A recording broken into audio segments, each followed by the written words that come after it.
Everybody's familiar with the old phrase, stay in school. But sometimes it takes counties and cities to enforce laws that say that your child must attend school between the ages of 5 and 18. Until they turn 18, that's when they can drop out of school or graduate.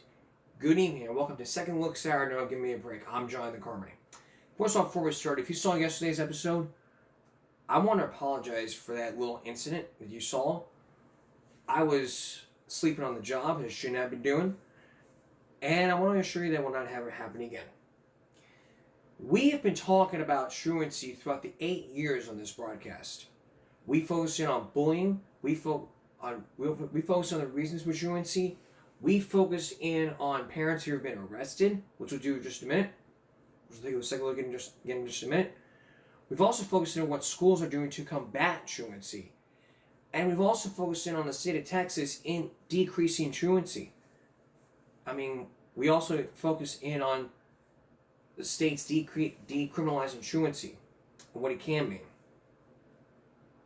But the thing is, in Kearns County, which we're about to visit, it's as simple as what's going on with your child. What you're about to see is police stepping on door to door getting answers. Here's Lauren Etlinger. 3 Kern County Police Department.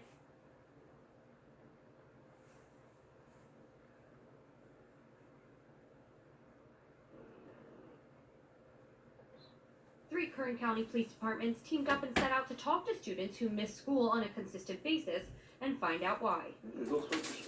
Yeah. In order to increase school attendance and decrease juvenile delinquency. As a senior, I guarantee you there's going to be a lot of, you're losing a lot of things as you go. So you don't mess up that year. When kids are not in school, then statistics show that they're participating in negative behaviors. Police! And Develia says there are long-term consequences if they don't graduate. They have higher odds of living in poverty, and the odds of them getting full-time jobs are much more difficult. Police say families should keep a close eye on their kids to make sure they're going to classes. And now parents actually have the option of tracking their students' attendance online or on their smartphone. But along with the ease of tracking your child, there's also social media, something most kids use today to warn others that a sweep was on. But even so, some parents still defended their kids' absences. But he is there, I guarantee it, because he don't lie to his parents, he don't get in trouble, he's not one of these hoodlums that are out smoking dope. Bottom line, kids, The best place for students is in school all day, every day. I'm Lauren Etlinger. We will need a TV camera because I'll take it all the way. 23 ABC. And if a student is guilty of truancy, it can mean fines, suspended licenses, and or juvenile hall. As for the parents, they can face revoked welfare benefits and even jail time.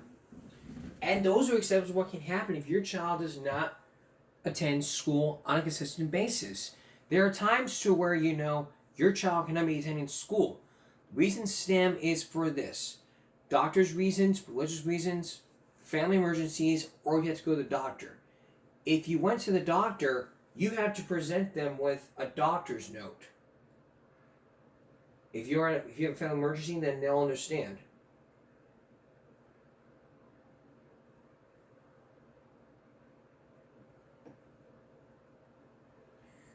And like I said, we have been focusing in on parents who have been arrested for not sending their kids to school.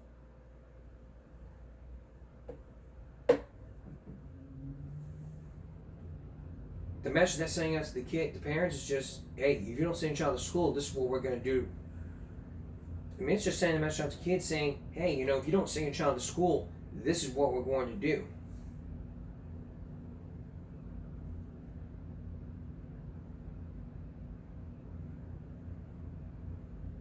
One judge in Montgomery County is tackling truancy.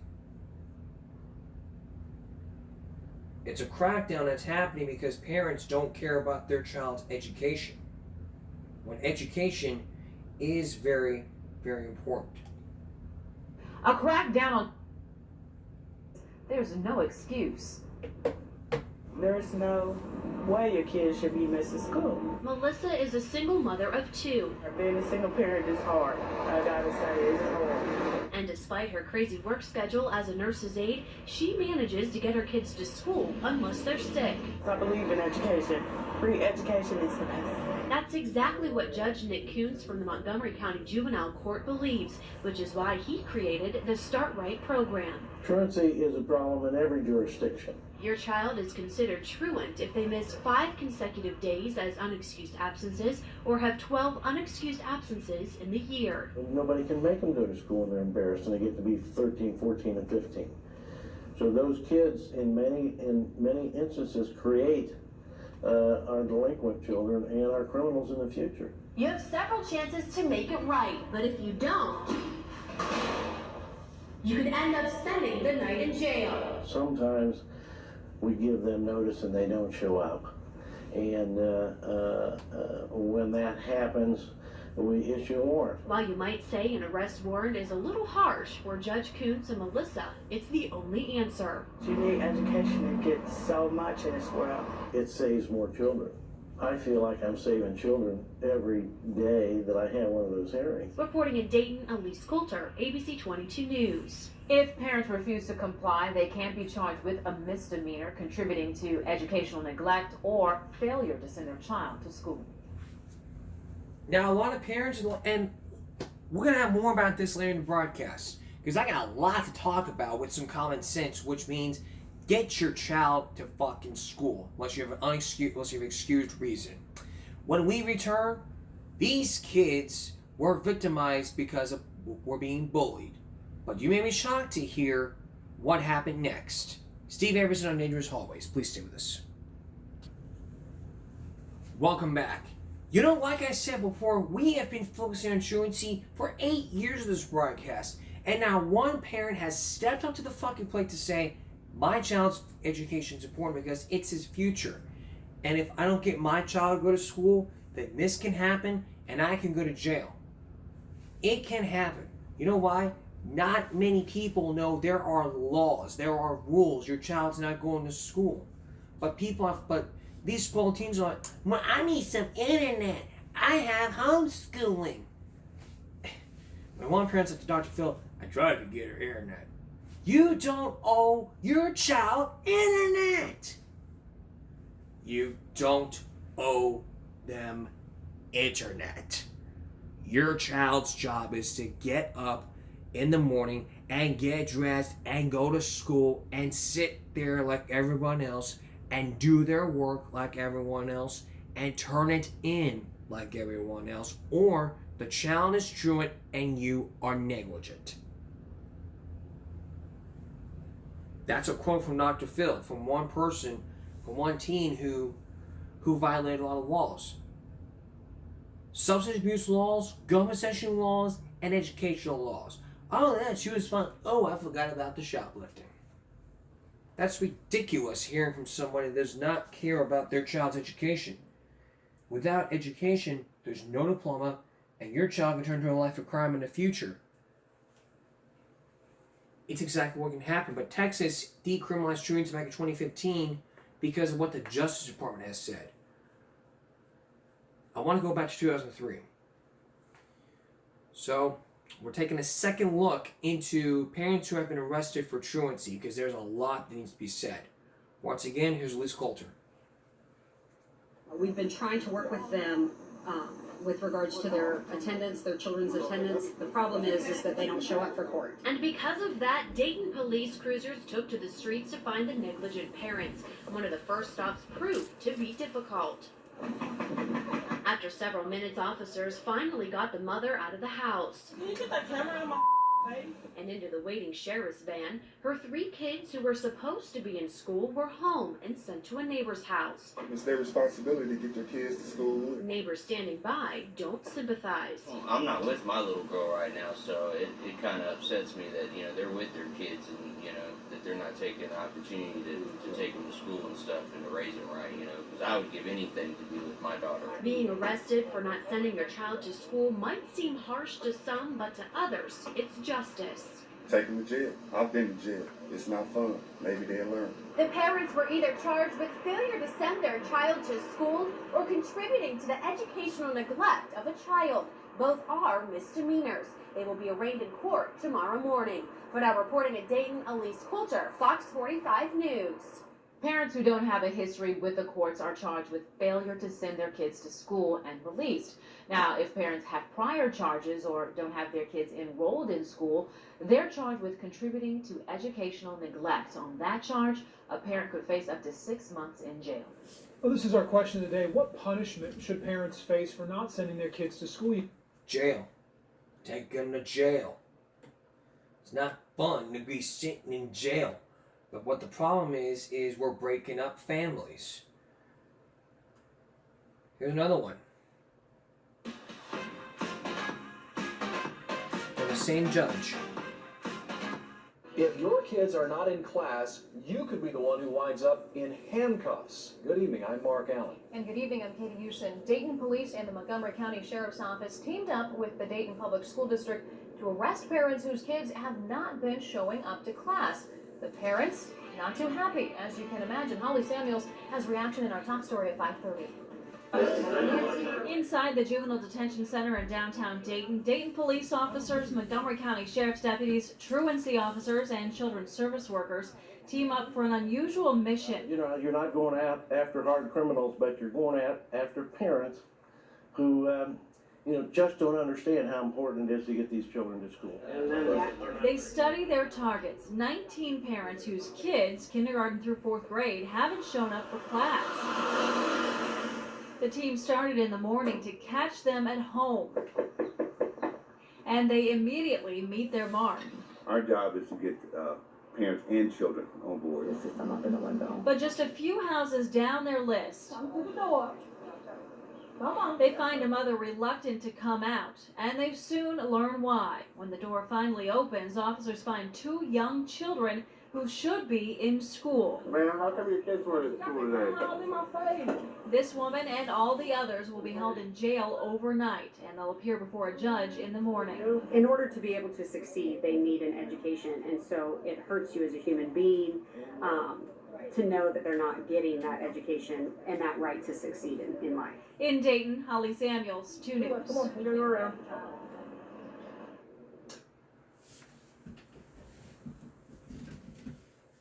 And that's what can happen to you. Now let's go to court. The same judge who created the Start Right program is sending the parents to jail. They are accused for 19 parents whose kids take a look. take you to court in tonight's top story. The first case is case number. One by one, Friday morning, they appeared before Montgomery County Juvenile Court Judge Nick Coombs. All of these parents were rounded up Thursday, accused of being negligent in their children's education by not sending them to school. We have what we call a Start Right program, and in that program we bring parents before the court whose children are not getting to school. This is the war room where Dayton Police, Montgomery County Children's Services, deputies, and Dayton school officials met to hear the plan. The charge before the court is a serious one that carries a potential penalty of up to 6 months in jail and a $1,000 fine. The warrants served were for misdemeanor offenses for failure to send their kids to school, and for that, these parents spent the night in jail. Some of them had ignored the court's numerous attempts to show up before Judge Coombs. Last school year, one of the children actually missed 105 days of school. This school year, one of the children has 10 days, and there's probably going to be another referral this school year. Another child missed 85 days of school last year. And some of them were difficult to find. Your Honor, the family is currently residing at the shelter. But after this appearance, getting their children to school will probably be a priority. In Dayton, Marsha Bonhart, 2 News. It just. Now, some of the parents were released with instructions to report to Montgomery County Children's Services for guidance. Others remain in jail under bond.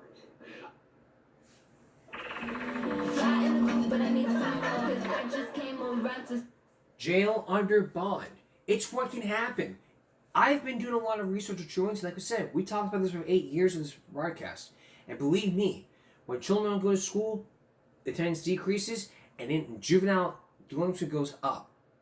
When 70% of Texas inmates have problems with the law, and their first offense was truancy. Then it grows to things like shoplifting, assault, stealing, possession of drugs. Bigger, bigger, bigger. I didn't dream this up. I didn't make that happen. There was one judge in Horry County who made a video that explained the problems of truancy. Her name is Melissa Buchanan, the judge of Horry County, in Carolina. And believe me, she knows a lot about truancy. And lots of parents probably sitting there with the excuse, well, my child's being bullied, or we had to move from house to house. But they cannot get a $1,000 fine, so the laws had changed when it came to truancy. In Texas, it was decriminalized, but now many states are not considering doing decriminalization because that's going to mean that no one's going to jail. And many state representatives will argue, well, how are we going to teach kids and parents? How are we going to teach parents about the children not going to school? Educate the parents on why school is very important. Create another Start Right program, like what Nick Kuntz did. And believe me, we know a lot about truancy that meets the eye. Still to come, more about parents who have been arrested for truancy, but like I promised you, when we return, these kids were being bullied by these people. But you made me shocked to hear what happened. What happened when the school said, we can't guarantee your safety, go home. Stay with us. Pushing, shoving, taunting, you're a bitch, you're a whore, get out of my face. Queer, flamer, you're weird, you're gay. That's bullying right there. For 8 years, we've been focusing on bullying in schools, from cyberbullying, to even showing examples of bullying. To even Tamika Rashawn, who just does not care about handicapped people. Nice. But for this story here, the girl you're about to meet says she was singled out by some girls at her school. But that's not the whole story. Tonight, you're going to hear as we first told you about when we first brought you this story. The school's decision was unanimous, and the parents are all up in arms saying more must be done. But you may be shocked to learn what happened next, as the school says, we can't guarantee your safety, but it'll be best if you went home. Here's Steve Harrison with our second look. Who can forget that tender, awkward time called junior high? Ages 12, 13, 14, those agonizing years when you're not a child or a grown-up, when you really don't know who you are. All you want is to fit in. The world begins and ends around a single place, your school. What happens there somehow seems to stay with you, deep inside somewhere, forever. For Christina Barcelino, a year ago September, that all-important place was Franklin Regional Junior High, where she was starting 7th grade. She was about to turn 13, excited, but vulnerable. We shot for probably about a good 3 weeks. And that whole night, she sat there, picked out her total wardrobe that she was going to wear to school that morning, and woke up and decided to change her mind. The first few weeks went well. Christina made new friends, joined the chorus. But then, at a football game one Friday night, everything suddenly changed. Christina found herself in that most painful of junior high school predicaments, the target of teasing and taunting from a group of scary older girls. These group of girls that had a really bad reputation came up to me, pushed me, told me they didn't like me, and to watch me back at school. Were you with any friends at the time? Yeah. Yeah? What did they say? They, kind of just ran the other way. The next week at school was even worse. She says the girls found out her schedule and would chase her from class to class. They followed me through the halls and pushed me up against lockers and gave me death threats. Death threats? Hmm? Like what? You're gonna die. I'm gonna kill you. To a 13-year-old girl struggling to find her way in a new school, it was terrifying. She kept a journal, not of crushes or secret dreams, but of distress. Those girls were following me all week, swearing at me, pushing me, hitting me. They stand outside the door and tell me I'm going to die. It's been 2 more weeks, and they keep on doing this to me. It's ruining my life and my grades.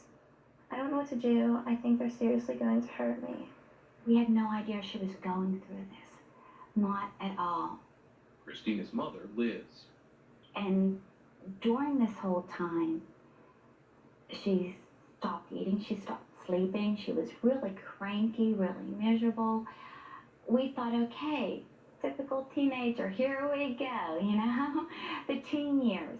Like many troubled teens ashamed to ask their parents for help, Christina struggled on alone. Day after day, for months, she mapped out strategies to make it through the school day. My dad would drop me off in the morning, and I'd wait in the car for a couple minutes before like the late bell rang, and then I'd hurry up and rush into class. At lunch, she'd hide in the girls' bathroom, and between classes, I'd take different hallways, like that I knew they weren't going to be in. She had like her whole day mapped out around where these girls were going to be. Jessica Klinger was a classmate of Christina's in the 7th grade. One Friday last February, in the school library, Jessica says she saw some of the girls taunting Christina from the hallway. They were like beating on the window with their fists, and they were saying like, we're gonna kill you and stuff. And so I walked over to Christina and I stood in front of her because she was like crying and she was real upset sitting there.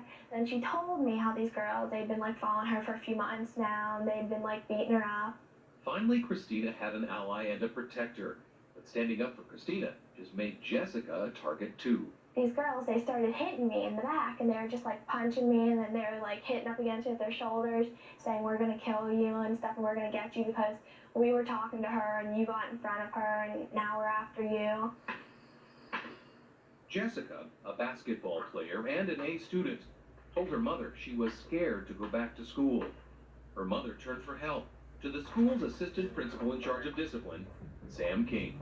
So I knocked on the door and, hello, Mr. King, I'm Audrey Klinger. Excuse me, but my daughter's a little nervous to be here today. And I told him what happened Friday. And he said, well, now, Jessica, I need some detail. Now, who are these students? He's like, you can trust me, you know, I won't tell anybody. So I gave him the name. So I'm ironing, I'm home 2 hours, and the phone rings. And it's Mr. King, and he's very upset and very apologetic. He said, I'm so sorry, I made a big mistake. He made a big mistake. He made a big mistake. She says that Mr. King's mistake was using Jessica and Christina's names to suspend the girl Jessica mentioned for 1 day, and that meant big trouble with the gang. To anyone hearing this story, the solution would seem obvious, a tough stance with the kids who were causing all the trouble. But what happened instead seemed to make no sense. Here, they called the victims in and said, we can't guarantee your safety. We think it would be best if you went home. It was devastating for somebody to tell you, you're not safe to be here, go home. She said, you know, why are you sending me home? I didn't do anything. And he said, honey, listen, these kids are just upset right now. It will all blow over by tomorrow. It will be okay. But the next day, it was not okay. At lunch, Jessica says she was hit. Christina punched in the face. All 4 parents rushed to the school to meet with Mr. King. What he said shocked them. We cannot keep your daughter safe. We will provide you homebound school if you so desire. And I said, can you repeat that? Am I hearing this right? Homeschooling for my daughter? I mean, she's done nothing wrong. I said, so Mr. King, before we leave, you're telling me that the girls that just hit, verbally abused and threatened my daughter are in class, and I'm taking home my daughter who did nothing. Is that correct? And he said, I don't know what else to do. The families felt they had landed in a world turned upside down. They were confused and angry. What they didn't know was that the school had been through this before with a different group of girls 4 years earlier. Jessica Krakar was the target then. Jessica started in 8th grade. There was a group of girls who were threatening her, harassing her. She was really scared of them. Jessica's mother, Camilla, says she called Joe Leftwich, then the school's assistant principal for discipline. Some of that called him 4 and 5 and 6 times a week. And he would always tell me, that Jessica had she was imagining it, she was over dramatizing it, that nothing would happen, these girls were fine. But then one morning in April, outside the school library, Jessica was attacked. I felt people pulling my neck, pulling my hair. I got punched in the face. I felt people's hands just all over me. Camilla was shocked to find her daughter bruised and bleeding, but even more surprised to hear Joe Leftwich say the words that would become so familiar to Christina and Jessica's parents 4 years later. He said, why don't you keep her home for like a week until this all blows over? The Krakars went to the police, who they say did what the school should have. Called the girls and parents in, issued a stern warning, and solved the problem. We wanted to ask Joe Leftwich, now the principal at Franklin, and Sam King, his assistant, why the school would send innocent children home. We were referred to the superintendent of schools, Dr. Lee Rick. We've been told by several parents that they have been forced to leave the junior high school because their daughters were the subjects of harassment, and that the administration said we can't protect their safety. I think that's an inaccurate statement. First of all, to say that any student has been forced to leave the junior high school. If they chose to leave, it was their or their parents' own volition that made that choice. But Christina's parents say they tried everything they could to keep her in the school. They even went and met with Superintendent Rick. He said, I'll work something out, and I'll give you a call. Well, he didn't call. A few days later, not knowing what else to do, the two girls went back to school, only to face the taunting and the threats all over again. Kids would come up to me I didn't even know saying so-and-so wants to kill you because they're in the gang's after you. And that's very intimidating for a kid to be getting, like, I'd say I got like 5 death threats a day. And I'd think, why are they after? I didn't do anything to them. Mr. Monster, would you please call the roll? Jessica and Christina's parents went all the way to the school board, begging them to find a way to keep their daughters safe. But the plan the board came up with again seemed to turn logic on its head. No punishment for the gang, and the spotlight right back on the victims. Christina and Jessica would be followed through the halls at school by aides with walkie-talkies. If the strategy was meant to help, it failed. The girls felt humiliated. I shouldn't be walking around with a security guard when I wasn't doing anything, and the girls that were doing all this were just roaming around free. Felt like me going to jail, not school. The families had had enough. For the rest of the year, Christina and Jessica were homeschooled in Jessica's basement, cut off not only from the classroom, but also from school dances, ball games, friends, the fabric of a 13-year-old's life. Their parents have now filed a lawsuit, charging the school district with negligence and violating their daughter's civil rights. The school has denied the charges and, citing the lawsuit, would not allow the principals or anyone else to discuss them with 2020. The suit refers to the harassers as students A, B, C, and D. Christina and Jessica are still afraid to mention them by name. We found some of the girls, who many students told us have continued to threaten and harass other kids at school. With us, they were defiant, elusive, and eager to blame the victims. Them girls that we harassed, they instigated it. They either said, we'll kick your butt, or they'll whip us the finger just to get us mad to see what we're doing. I only knew one of the girls, so I don't know how I came up as harassing both of them.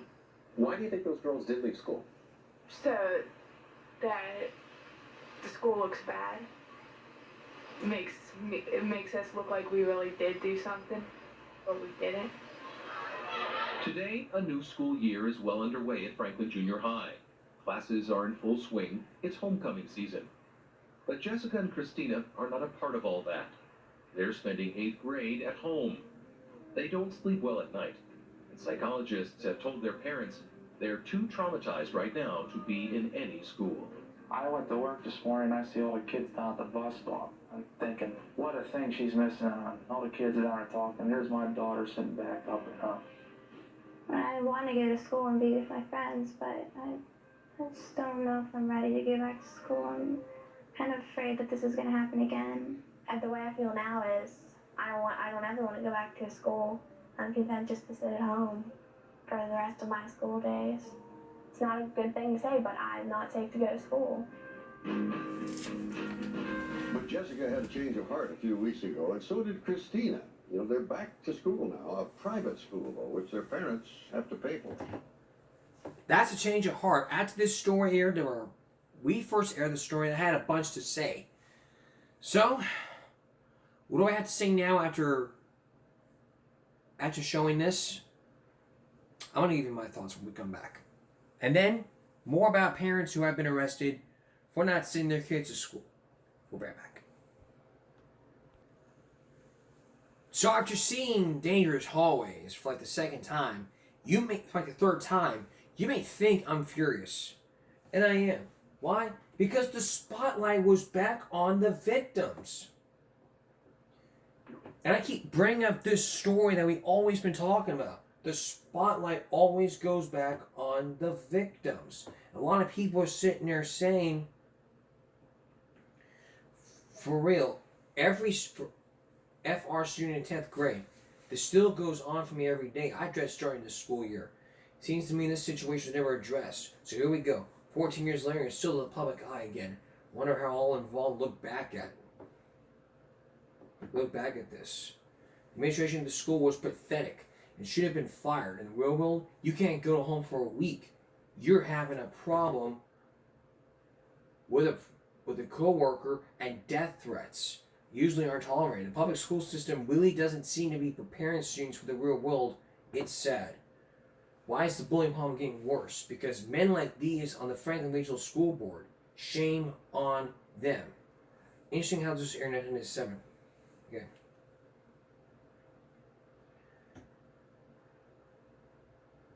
It's not their fault. The reality is that meek and timid kids will be preyed upon.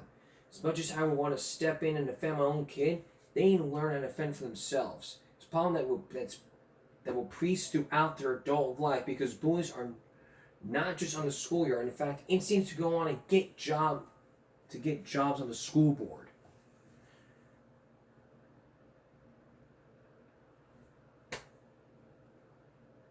Well, I talked to Eric back in 2019, and now, because let me tell you, fathers would want their sons growing up to be men. And so you know what they do? They teach them to fight. And you know when the mom says, "Oh, wait till your dad hears about this," the dad would be like, "Let's go get some ice cream." No. Parenting is an equal partnership. It shouldn't be the father against the father that loves the son and the mom that hates the son. No, it should be equal. If the child gets trouble at school, they need to be punished. If the child gets caught fighting in school while they're suspended, they should be punished. It happens in every school, whether or not you think it does. Just because people got stabbed in my school, all of a sudden people care. The truth is, half the time, parents baby their kids to the point they don't know how to defend for themselves. Stand up to the kids and do something about it. Don't sit back and take shit. It'll get worse for you if you don't show them you won't take it. Stop acting like you people care just because people got stabbed. Half of you probably didn't even give a shit before.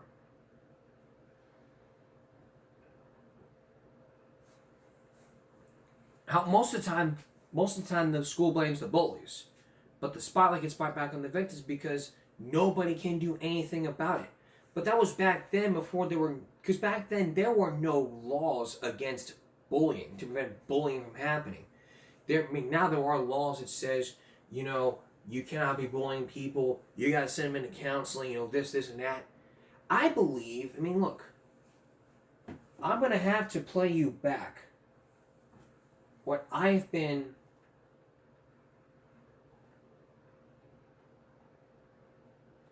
I'm going to play you back what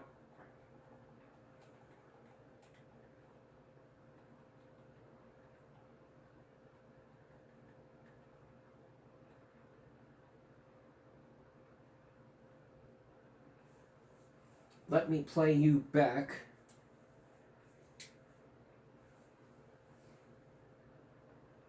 I think what I need to do is play you back what I told Eric T.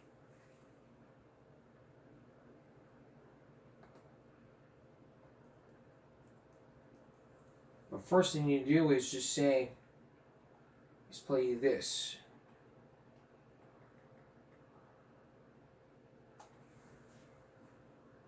We don't go to school to fight. We go to school to learn. And that's the thing here. We don't go to school to bully. We go to school to learn.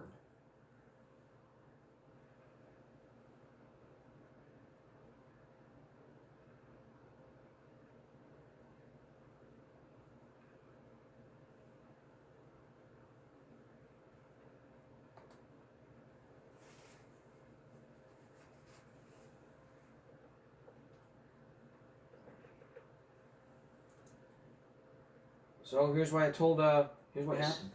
Very seriously. Yeah, I mean, kids, we send our kids to go get educated, not to learn how to fight. And I hear a lot of people saying, hey, let's put our kids into martial art classes. Well, you're trying to stop violence at school, and you're teaching your kids how to fight?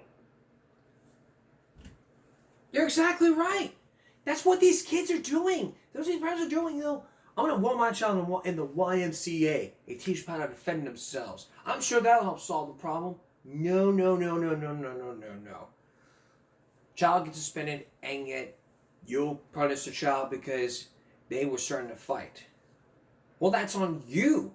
You were the one who decided to have your child go in there and start a fight. You're the one who told them, go kick some ass today. Okay.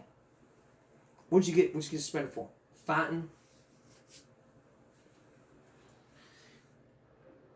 It's like you tell your dad, hey dad, I gotta tell you something. What?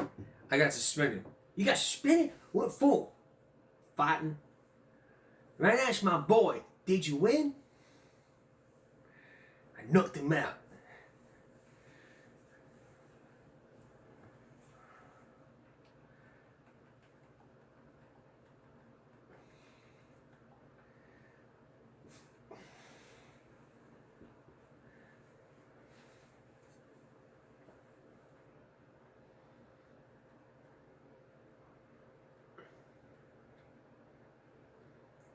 It's like I said, we don't go to school to fight. We go to school to learn. Hey son, your mom just tell me you get into a fight today. I've been getting bullied for an entire year and I just cracked. I'm sorry. Why you not tell me? I did tell you. I know. Your mom very upset with you. What, you think you the Jackie Chan, huh? I am very upset with you. Did you win? Yeah, I did. I knocked him out. Yes, good job. You naughty boy. Fucking my young dog here. Mom, my phone, no dinner for you. What? I buy for you the McDonald's. Really? You need to be more angry at me. Oh yeah, true. Why are you doing this to me? He deserved that. Good. What? You want to talk back to me, huh, boy? Wait, what are you doing? Biting. It's not good. You need to get hurt. Ow! What the fuck? Oh shit, run! Hey son, your mom just tell me you can't. That's how dads are when you get into a fight. I'm trying to look up dads, school fight.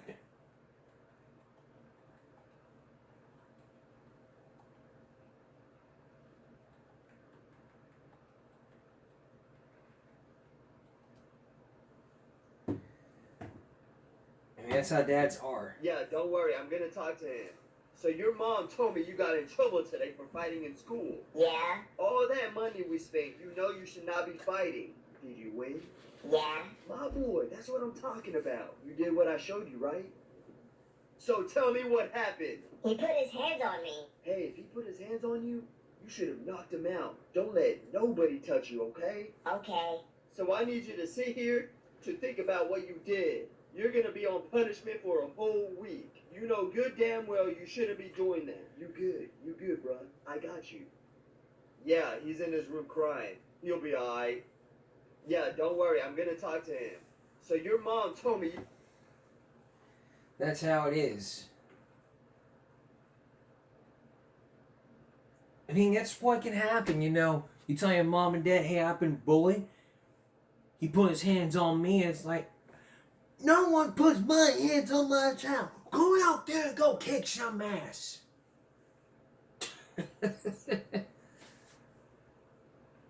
Dumbasses. And you may sit there, principal's office going all, well, first of all, my son was just defending himself. Every principal has heard that. Every principal has heard that phrase a lot. I bet you were the one. Party pooper.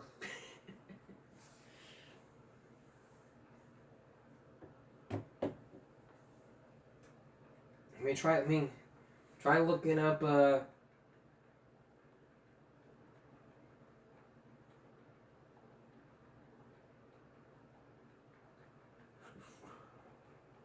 I spelled it wrong. Try looking up when you're...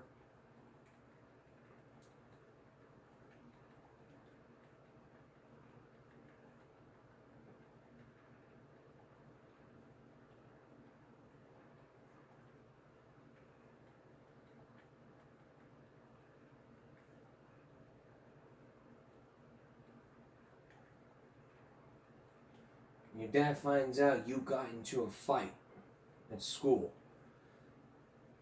Something like this. Yeah, don't worry, I'm gonna talk to him. So your mom told me you got in trouble today for fighting at school? All that money we spend, you know you should not be fighting. Did you win? My boy, so I'm talking about you did what I showed you, right? So tell me what happened.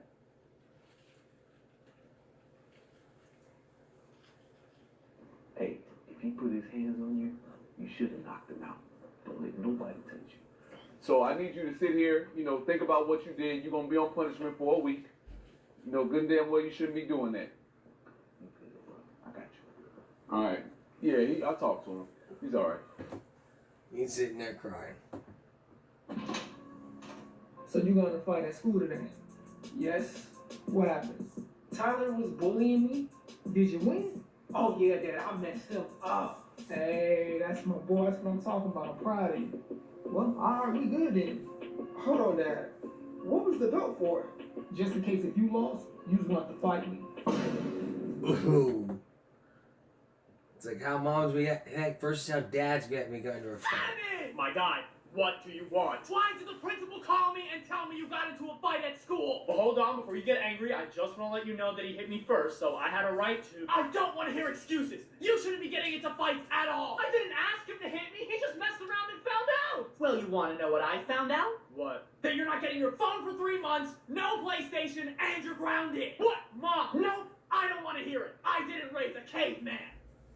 Sign it! Whoa, never heard Dad do that before. What do you want? Why did the principal call me and tell me you got into a fight at school? Alright, I know that you're mad, but I just want to let you know that he hit me first, okay? Oh, really? Yeah. Did you win? Yeah. Yeah, that's my boy! Sorry, I already know that. Come on. Did you hit him with the 1-2 like I taught you? No, but get this. I got him in a headlock and then I did the... Why are you condoning this behavior? He could have seriously hurt somebody! Yeah, or he could have gotten seriously hurt himself. If you ask me, the other kid messed around and found out. Bye. Excuse me! My guy, what do you... That's my boy. I'm so proud of you, my son. I'm so proud of you. That's not my boy. Nothing. Bitch. Bitch. Bitch. Bitch. Bitch. Bitch.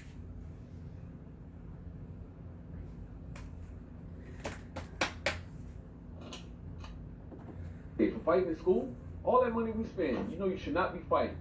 Nobody should be fighting anybody. No fighting at school, period. What are you guys fighting about? You know, medium rare steaks, like the spreadsheets. Let's go, dog.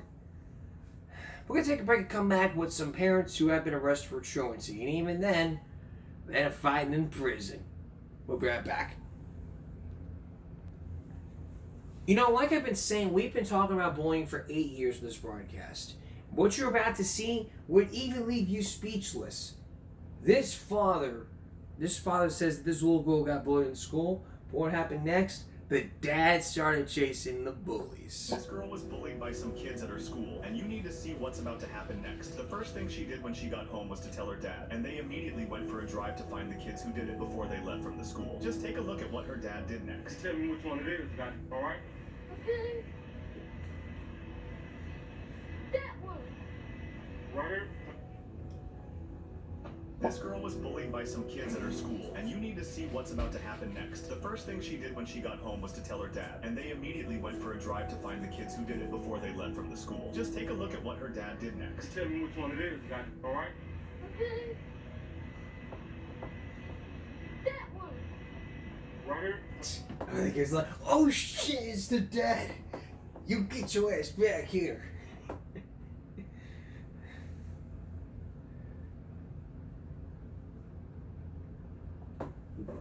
Your mom tells me that you got into a fight at Your mom tells me that you got into a fight at school, right? Yes, sir, I did. That's what I sent you to school for? Yeah, run it.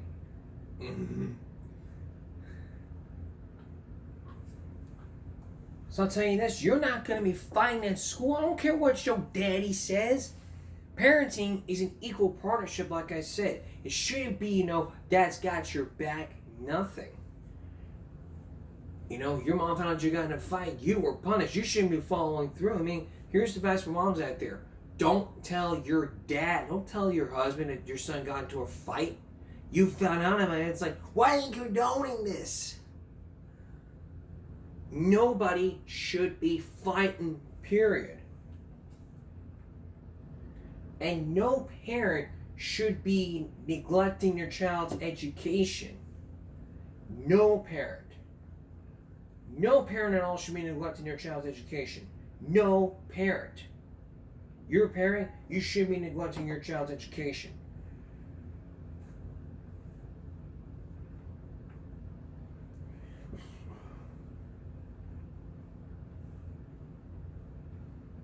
We showed you this video many times. Earning a bachelor's degree doesn't Many have to times. put your Of a life mom on in hold. Iowa Not who only was does the arrested you have a generous for transfer not policy sending her with child to school. Tell you, this mom, she was arrested for not sending her child to school. But it was a court order that she was not on, it was a court order not on the plane anymore. Not being arrested. But there were a lot of days that were unexcused, including no one did nothing about it. Take a look. Sherry Holmes' kids are up bright and early, headed off to school. But it's the days her youngest kids haven't gone to class that got their mom in trouble. Nobody cares more about my kids' education than me. And for them to tell me that I'm not doing my job as a mother. Holmes has been arrested at least 3 times because the Council Bluffs Community School District says her twins have missed too many days of school. They just happen to get sick often. Holmes' twins were born premature. And even now in middle school, she says they are prone to getting sick. So why jail for their mom? Each school district in the state of Iowa is responsible for setting their own guidelines as to what is considered a truant child.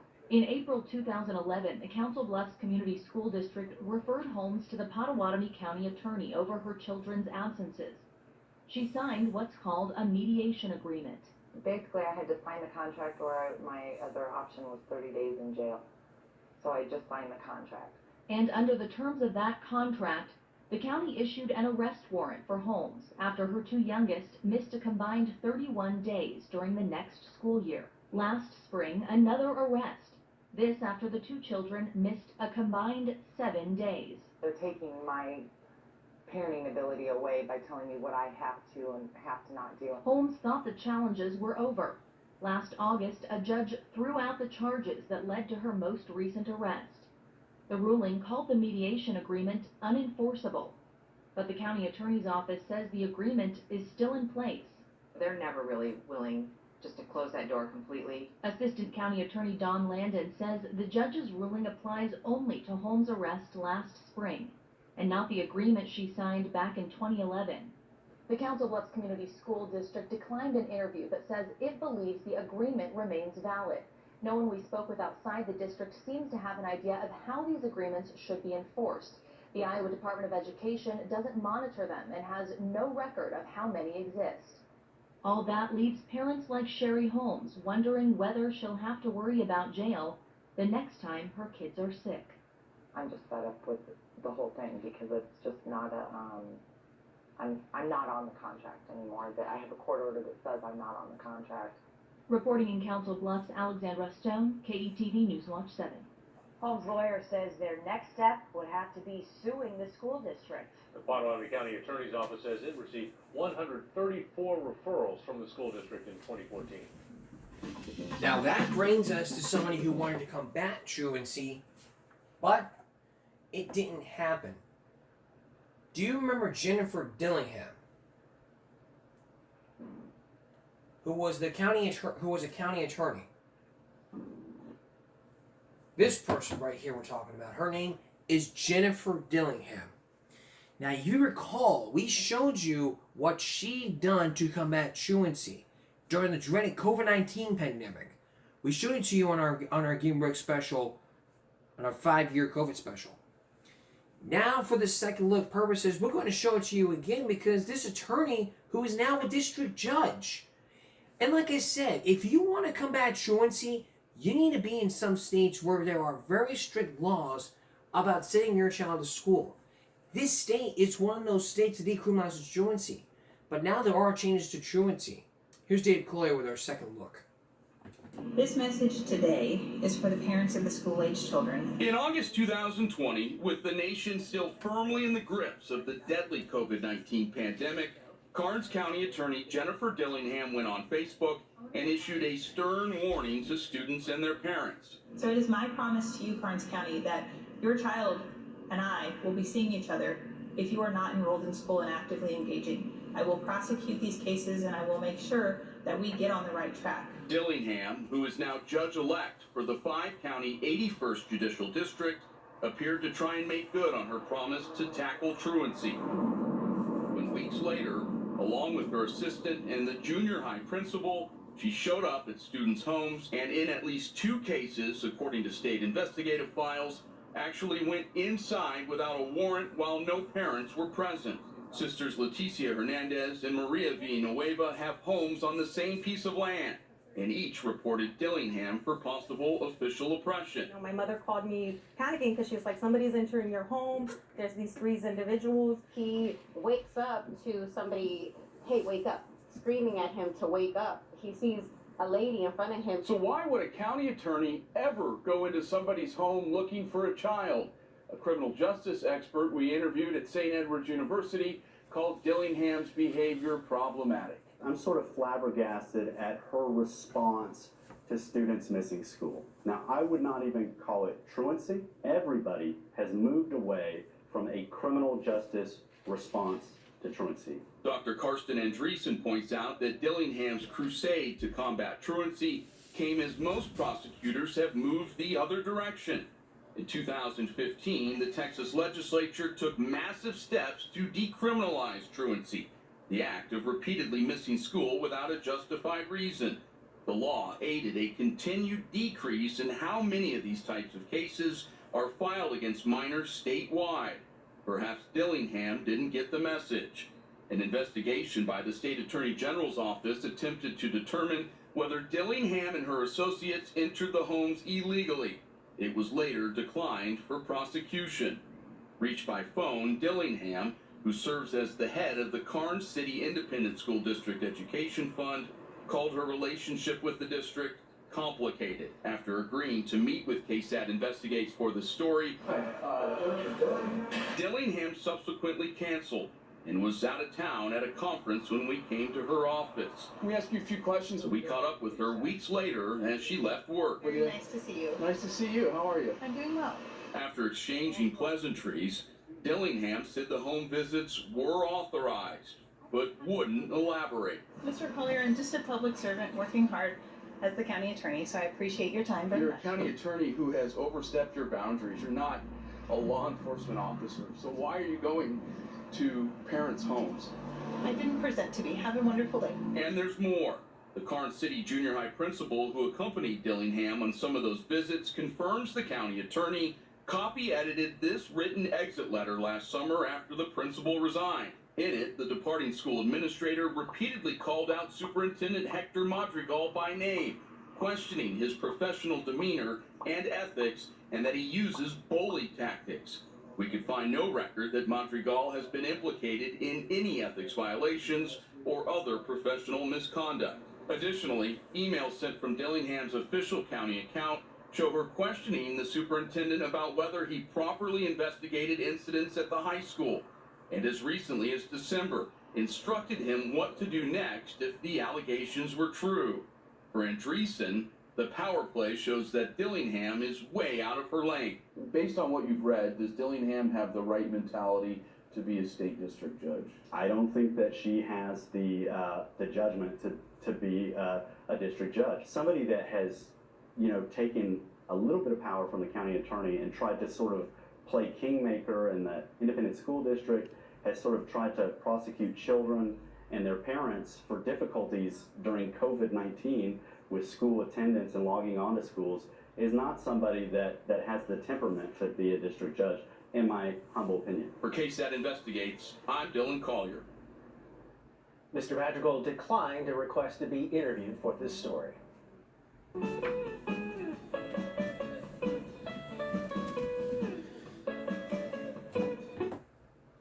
So what do I think should have happened in this case? If I was, let me tell you, we're going to take a break. We'll be right back, because I have a lot to say. Look, here's the thing.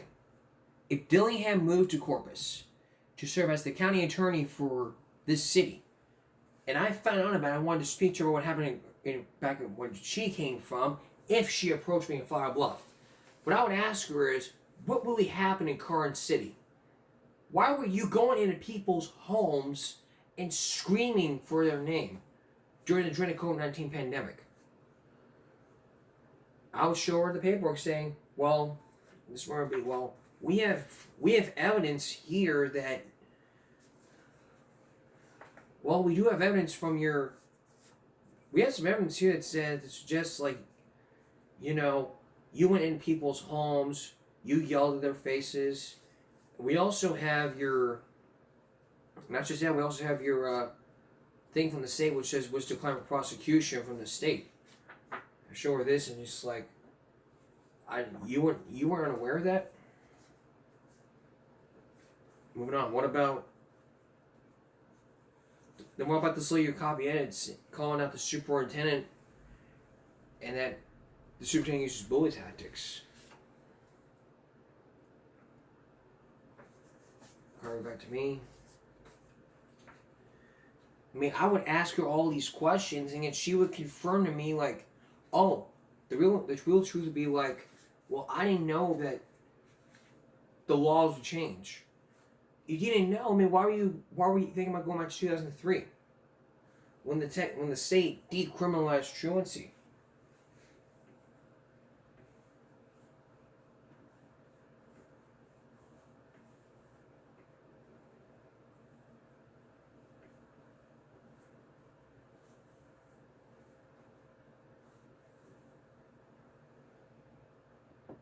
Not just that,